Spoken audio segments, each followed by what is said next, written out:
नमस्कार दोस्तों, आज जो हम अब्स्ट्रैक्ट अलजेब्रा है उसका अंतिम लेक्चर करने वाले हैं।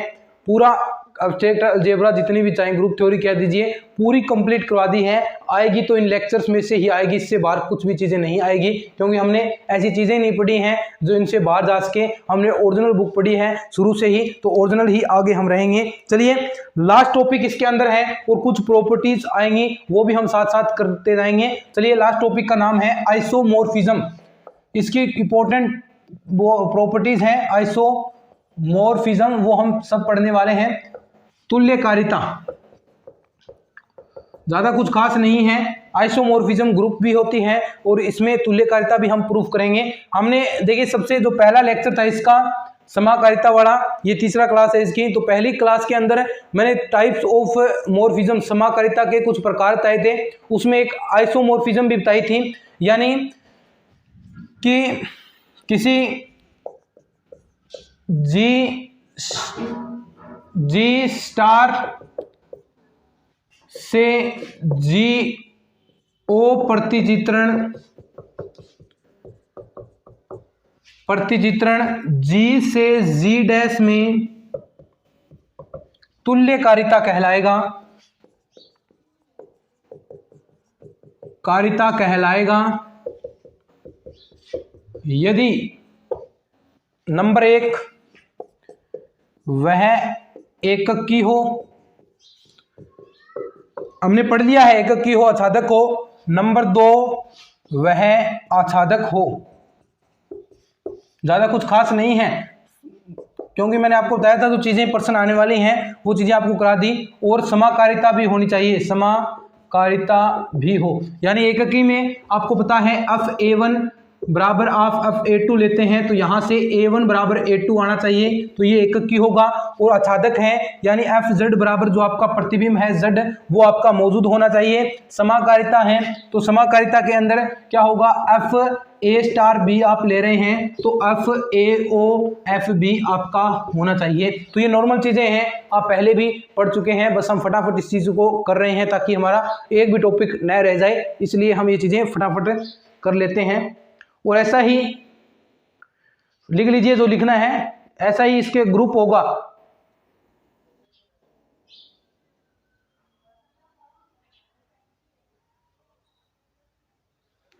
ठीक है, अब देखिए आइसोमॉर्फिज्म, अब यहां पर ग्रुप नाम दे दें तो यहां पर जो चीजें हैं जी से जी डैश सेट नहीं रहेगा। अब क्या होगा, जी से जी ग्रुप से जी डैश पर एक तुल्यकारिता है तो ये आपकी प्रॉपर्टीज लागू हो जाएगी। बस सिंपल सी बात है, यानी जी लगभग जो इक्वल वाली प्रॉपर्टी है जो समता दर्शाएगा जी बराबर जी डैश के रूप में, आप देख सकते हैं। ये स्क्रीनशॉट ले लिया होगा। अब देखिए एक छोटा सा एग्जाम्पल भी आपको मैं करवा देता हूं। देखिए आपको एग्जाम्पल दे रखा है, फटाफट एग्जाम्पल करते हैं, फिर जो इसके गुणधर्म है वो हम करेंगे। फटाफट एक छोटा सा एग्जाम्पल है इसको समझाने के लिए, फिर आगे इसकी प्रॉपर्टीज हैं वो फटाफट करके, और जो नेक्स्ट क्लास होगी हमारी उस नेक्स्ट क्लास में हम अवकल समीकरण वाली बुक कंप्लीट करेंगे, कंप्लीट नहीं स्टार्ट करेंगे। ठीक है, देखिए आपको प्रतिचित्रण दे रखा है, प्रतिचित्रण FZ प्लस से 2Z प्लस में, और Fx बराबर आपको 2Z दे रखा है 2x। ठीक है, every for all x belong to Z समूह है, Z से 2Z पर तुल्यकारिता हो, तुल्यकारिता है। देखिए ये कैसे तुल्यकारिता है, हमें ये प्रूफ करना है थोड़ा सा। और ये तुल्यकारिता के लिए सबसे पहले मैंने आपको बताया कि आपको सबसे पहले इसकी हम समाकारिता प्रूफ करेंगे कि ये समाकारी है या नहीं। तो समाकारी के लिए आपको पता होगा क्या करना होता है, FA*B यानी FA*B बराबर FAO(FB)। तो सबसे पहले इसके अंदर जो संक्रिया दे रखी है प्लस वाली, दो एलिमेंट ले लीजिए, x1 x2 belong to Z से आपने लिए हैं Fx1 plus F x to.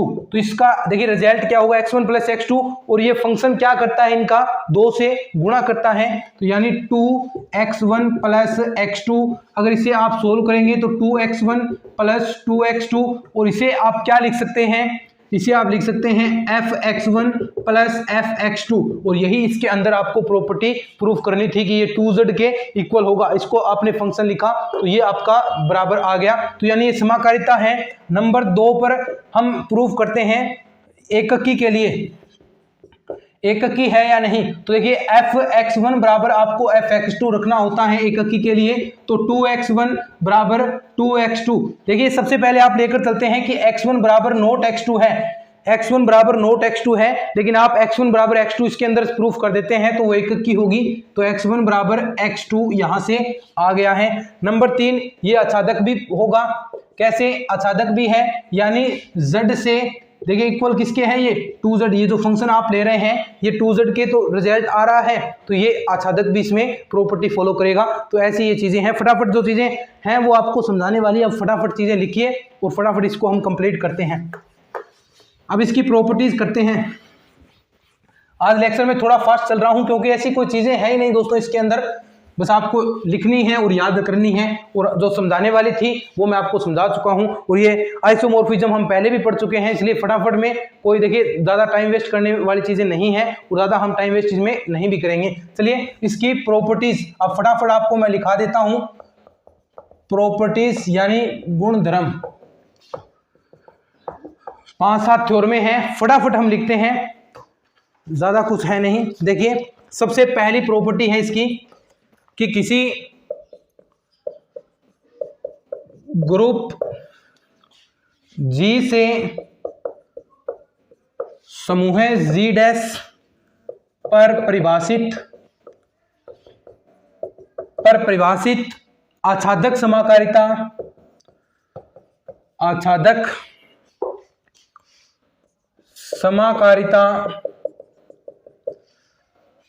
F तुल्यकारिता होती है कर्नेल F बराबर E। ठीक है, ये हम पहले ही कर चुके हैं स्टेटमेंट। नंबर 2 इसकी प्रॉपर्टी देखिए, समूहों के समुच्चय में तुल्यकारिता का संबंध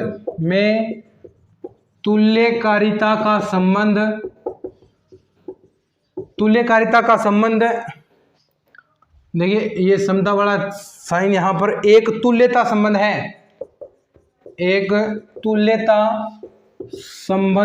है। देखिए कुछ नहीं है, स्टेटमेंट है, डायरेक्ट आप स्टेटमेंट लिख लीजिए कि क्या कहता है कि किसी ग्रुप G से समूह G डैश पर परिभाषित आच्छादक समाकारिता F तुल्यकारी होती है। देखिए अब ये E के इक्वल है तो ये एककी भी होगी, और यहाँ पर एक समाकारिता भी तो ये होने वाली है। तो ये चीजें भी प्रूफ है, नॉर्मल सी चीज है। समूहों के समुच्चय में तुल्यकारिता का संबंध, समूहों के समुच्चयों में जो आपके बहुत सारे समूह हैं उनके सेट आपने लिया है तो उनमें तुल्यकारिता का संबंध होता है, एक तुल्यता संबंध है। तो ये छोटे छोटे कथन है, कथन आपको याद करने ही पड़ेंगे। ठीक है, अब देखिए इंपॉर्टेंट चीज हम पढ़ने वाले हैं। अब ये थ्योरम जो आगे आने वाली है उसका स्टेटमेंट आपको अच्छे से याद रखना है, स्टेटमेंट ही आपको याद रखना है और अच्छे से, क्योंकि चीजें आती हैं। थ्योरम का नाम है केली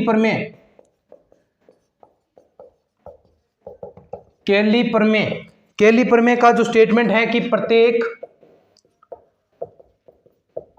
ग्रुप एक क्रमचय समूह के तुल्यकारी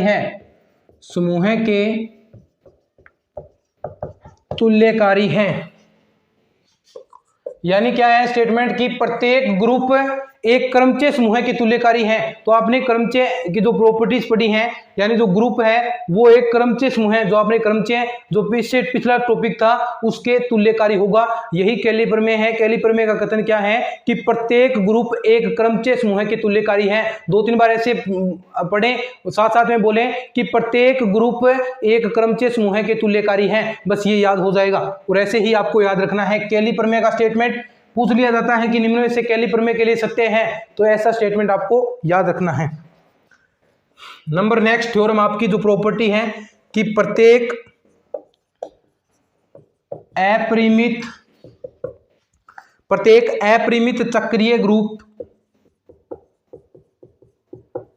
चक्रीय ग्रुप पूर्णांकों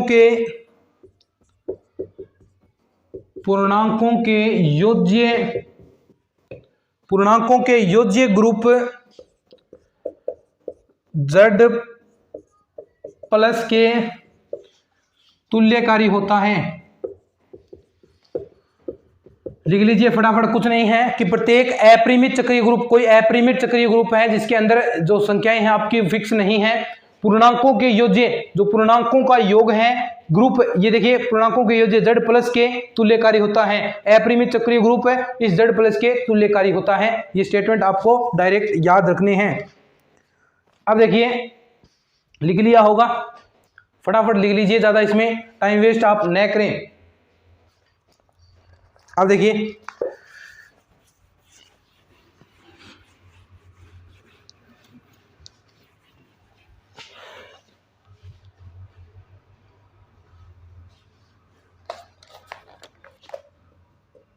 तुल्यकारिता का प्रथम प्रमेय, स्टेटमेंट देखिए इसका ऐसे भी आ सकता है कि तुल्यकारिता का प्रथम प्रमेय के लिए सत्य कथन है। तो आपको स्टेटमेंट तो याद होना चाहिए। स्टेटमेंट है इसका, देखिए क्या है स्टेटमेंट कि माना F समूह G से G डैश पर एक समाकारिता है, तो माना K डैश G डैश का एक परसमान्य उपसमूह होगा। ऐसा हम पहले भी पढ़ चुके हैं भाई, परसमान्य उपसमूह है, इसे हम प्रूव भी कर चुके हैं इसी एक थ्योरम को। K क्या होगा, X belong to G, Fx belong to K dash और बराबर F इनवर्स K डैश।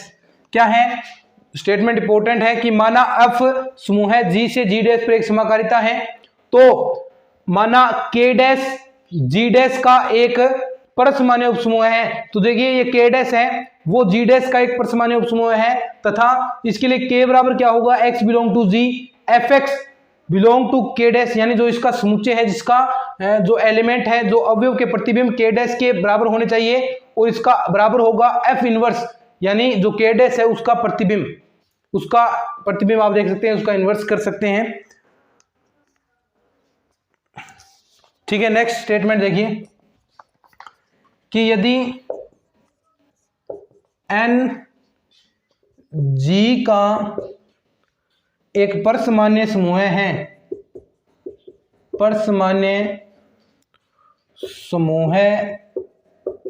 तो G बटा N, परसमान्य समूह आपको पता होता है G बटा N है, तो वो FG और FN, यानी NG का एक परसमान्य उपसमूह है, तो G बटा N यानी इसका जो अवयव का प्रतिबिंब आएगा और इसका N का जो प्रतिबिंब आएगा उनके अनुपात के इक्वल होगा। ये स्टेटमेंट है, सिंपल सा है, ज्यादा इसमें कुछ खास है ही नहीं कि N और NG का परसमान्य उपसमूह है, यानी नॉर्मल सब ग्रुप है NG का, तो इसके लिए ये स्टेटमेंट होगा। और ऐसे स्टेटमेंट दोस्तों आते हैं एग्जाम में, ऐसे स्टेटमेंट आपको एग्जाम में मिलेंगे, लेकिन आपको ये किसी गाइड वगैरह में ये चीजें नहीं करवा रखी, बस डायरेक्ट 2-3 चीजें देखी हैं, 2-3 गाइडें हैं मेरे पास, उनमें कुछ ज्यादा खास नहीं है, इसलिए मैं बीएससी की बुकों को ही आपको कहूंगा पढ़ने के लिए, गाइड वगैरह के चक्कर में न पढ़े, चाहे वही चीजें पढ़े सफिशिएंट है। बेस्ट पढ़ोगे तो बेस्ट ही रिजल्ट निकलेगा, ये बात प्रमाणिक है, अच्छा पढ़ोगे तो अच्छा ही निकलेगा।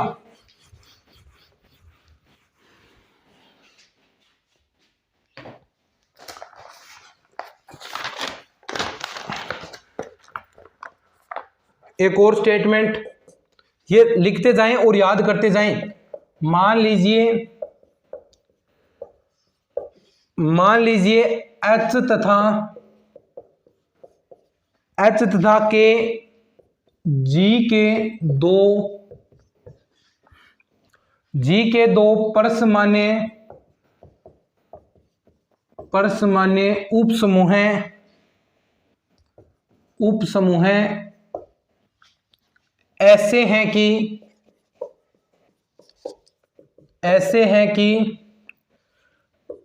H क्या है इसका सबसेट के, तो नंबर ए K बटा H नॉर्मल सब ग्रुप होगा G बटा H का, और नंबर बी है G बटा K,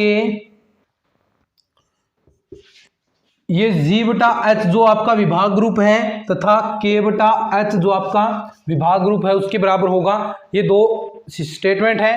क्या है, आपको मानना है कि H तथा K G के दो नॉर्मल सब ग्रुप हैं, ऐसे हैं कि H क्या है, K का सबसेट है, H K का सबसेट है, यानी H के सारे अवयव K के अंदर मौजूद हैं। तो क्या होगा, K बटा H इसका विभाग ग्रुप आप निकालेंगे तो वो नॉर्मल सब ग्रुप होगा किसका, G बटा H के विभाग ग्रुप का।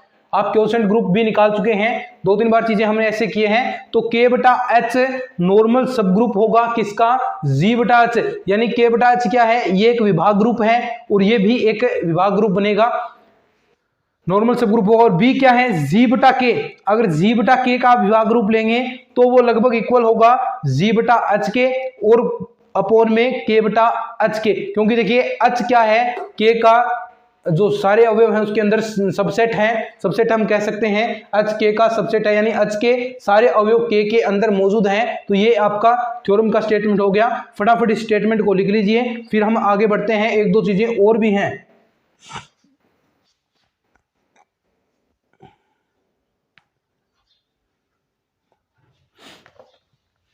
लिख लिया होगा, चलिए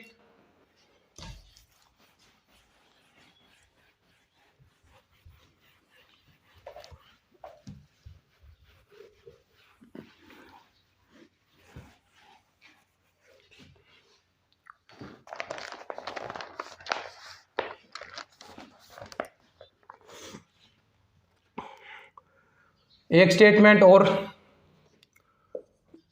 मान लीजिए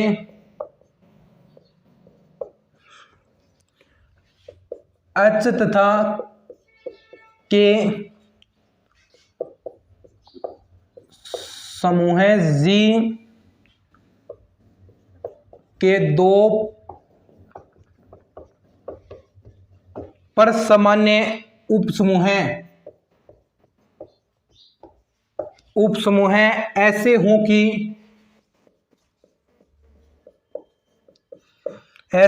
कि देखिए H नॉर्मल सब ग्रुप है, इस बार H नॉर्मल सब ग्रुप ऑफ G, तो नंबर ए क्या है कि H का इंटरसेक्शन, H और K का इंटरसेक्शन नॉर्मल सब ग्रुप होगा किसका, K का, यानी H और K का जो इंटरसेक्शन बनेगा वो K का नॉर्मल सब ग्रुप होगा। नंबर बी है आपका K बटा में, देखिए H इंटरसेक्शन K ये लगभग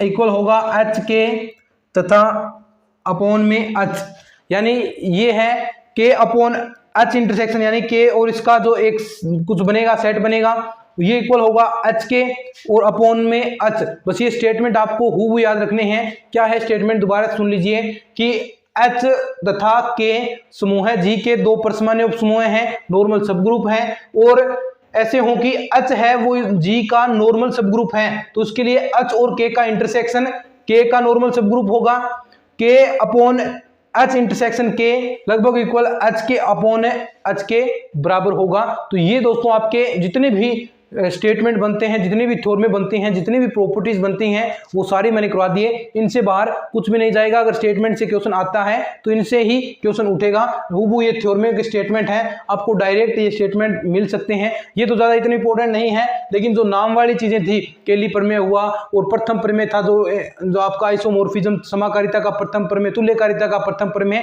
वो चीजें इंपॉर्टेंट है। वो नाम वाली भी आप याद रखें और साथ साथ में इनको भी याद रखें। किस प्रकार के क्वेश्चन बना दे पता नहीं चलता, कई बार चीजें आ जाती हैं, तो इनको भी आप याद कर लीजिए। अब एक छोटा सा टॉपिक और है,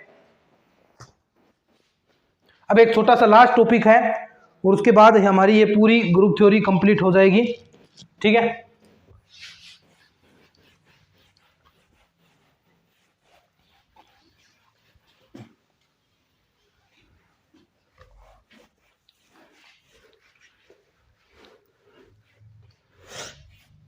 देखिए ऑटोमॉर्फिज्म,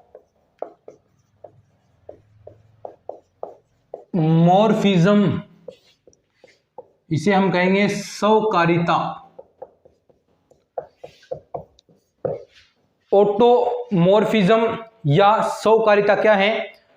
मैंने इसके बारे में भी आपको डेफिनेशन बता दी थी कि खुद का खुद पर, यानी जी का स्वयं जी पर ही एक परिभाषित प्रतिचित्रण हो तथा वह एककी भी हो और आच्छादक भी हो, एककी संगता की पालना करे, तो उसे आप ऑटोमॉर्फिज्म या स्वकारिता कहेंगे। क्या इसकी कैसे डेफिनेशन लिखेंगे कि किसी जी से स्वयं जी पर ही परिभाषित तुल्यकारी फलन, परिभाषित तुल्यकारी फलन जी से जी में स्वकारिता कहलाता है, स्वकारिता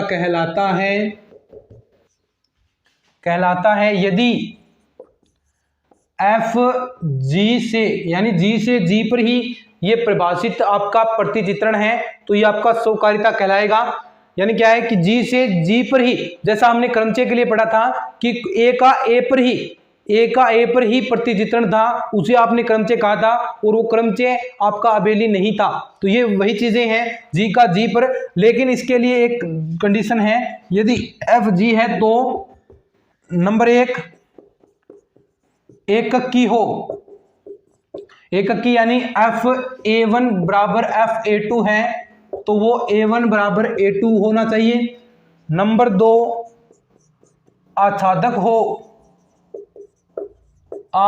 हो, तो ये प्रॉपर्टी आपकी ऑटोमॉर्फिज्म स्वकारिता की। तो ये सारी प्रॉपर्टीज आप अच्छे से इनको देख लीजिए। स्वकारिता क्या होती है कि जी का जी पर ही परिभाषित एक तुल्यकारी फलन है, तो वह यदि एककी है, आच्छादक है, तो वो आपकी ऑटोमॉर्फिज्म स्वकारिता कहलाएगी। तो दोस्तों देख सकते हैं हमने पूरी ग्रुप थ्योरी कंप्लीट कर ली है।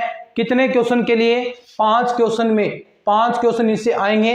लगभग 17-18 आपकी क्लासेस हुई हैं इनमें से आपके 5 क्वेश्चन डेफिनेटली आ जाएंगे, चाहे आप और कुछ नए पढ़ें, लेकिन आपको प्रैक्टिस तो करनी है। प्रैक्टिस तो आपको करनी है बुकों में से, लेकिन इनमें से क्वेश्चन जो टॉपिक मैंने करवाए हैं उनमें से हूबहू क्वेश्चन आएंगे। और अब देखिए, अब हमारा जो वर्क है रफ्तार पकड़ेगा।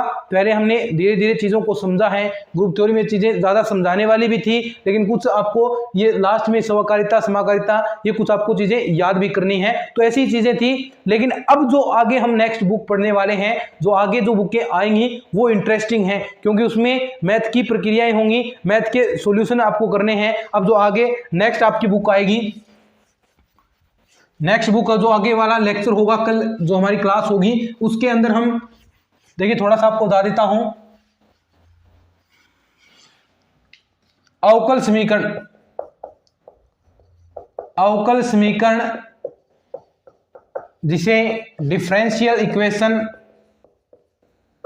इसके अंदर दोस्तों 2 बुकें हैं आपकी, एक तो सीधी अवकल समीकरण और एक आंशिक अवकल पार्शियल डिफरेंशियल इक्वेशन।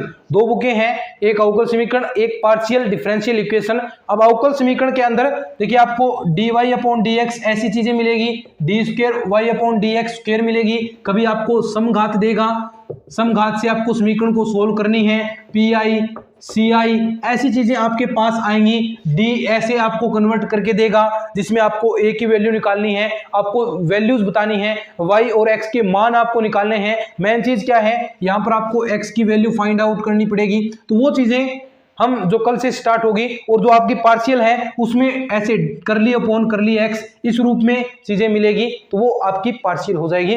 तो ये आपकी पूरी हमने ग्रुप थ्योरी कंप्लीट करवा दी है। उम्मीद है दोस्तों आपको ये लेक्चर्स अच्छे लगे हैं और आपके कमेंट्स भी बहुत शानदार आते हैं, यानी उससे और भी जोश बढ़ जाता है। तो ऐसे कमेंट्स किया करें, एक टीचर के लिए यही तो गिफ्ट है और क्या है। आप अच्छे कमेंट्स करते हैं, उनकी तारीफ करते हैं, थोड़ा बहुत उन्हें कहते हैं कि आप अप्रिशिएट करते हैं कि आप अच्छा पढ़ा रहे हैं, हमें चीजें समझ में आ रही हैं, वही तो है, वही तो मोटिवेशन है, वही तो मोटिवेशन वर्ड है। स्टूडेंट्स के लिए भी ऐसे मोटिवेशन वर्ड है कि आप कर सकते हैं, और टीचर के लिए भी ऐसा है कि आप अच्छा पढ़ा रहे हैं। तो और सबको लिए क्या है, हम सब मिलकर ही ये चीजें करने वाले हैं। और जो हमने ठाना है कि पूरा यूट्यूब पर हम कंप्लीट कोर्स करेंगे, उसमें एक स्टेप हमने कवर कर लिया है और आगे भी धीरे धीरे स्टेप्स चलते जाएंगे। अब आपकी देखिए धीरे धीरे दो क्लासेस आपकी स्टार्ट हो जाएंगी। एक में आप 11th 12th वाला पार्ट करेंगे और सुबह हम बीएससी वाला, ग्रेजुएशन वाला, ताकि धीरे धीरे जब भी ये चीजें कंप्लीट हो, दोनों एक साथ आपकी कंप्लीट हो जाएंगी। तो ये जल्द ही सिलेबस कंप्लीट हो जाएगा, अब चीजें टाइम नहीं लगेगी, इसके अंदर लगा है टाइम। बाकी जो आगे चीजें आएंगी, दो क्लासेस होंगी, उसमें आपका टाइम नहीं लगेगा, फटाफट हम चीजें करने वाले हैं। उम्मीद है आप जो हम मेहनत कर रहे हैं उसमें अपने और भी दोस्तों को जोड़ेंगे, और भी दोस्तों को ऐड करेंगे, ताकि ये परिवार है जो आपका गांधी नॉलेज बैंक जो ये मुहिम चला रखी है आपके सर ने, वो और भी आगे तक फैले और भी हम उसमें सक्षम बने आप तक चीजें पहुंचाने के लिए, और भी हम आप तक कंटेंट अच्छे चीजें तैयार करें। जैसे जैसे ये फैमिली बड़ी होगी वैसे वैसे और भी मेहनत करने का मजा आएगा। चलिए आज के इस लेक्चर के अंदर इतना ही, बढ़ते हैं नेक्स्ट लेक्चर के अंदर जो आपके अवकल समीकरण है, उसमें मजा आएगा दोस्तों आपको करने में और पढ़ाने में भी। चलिए आज के इस वीडियो में इतना ही, धन्यवाद।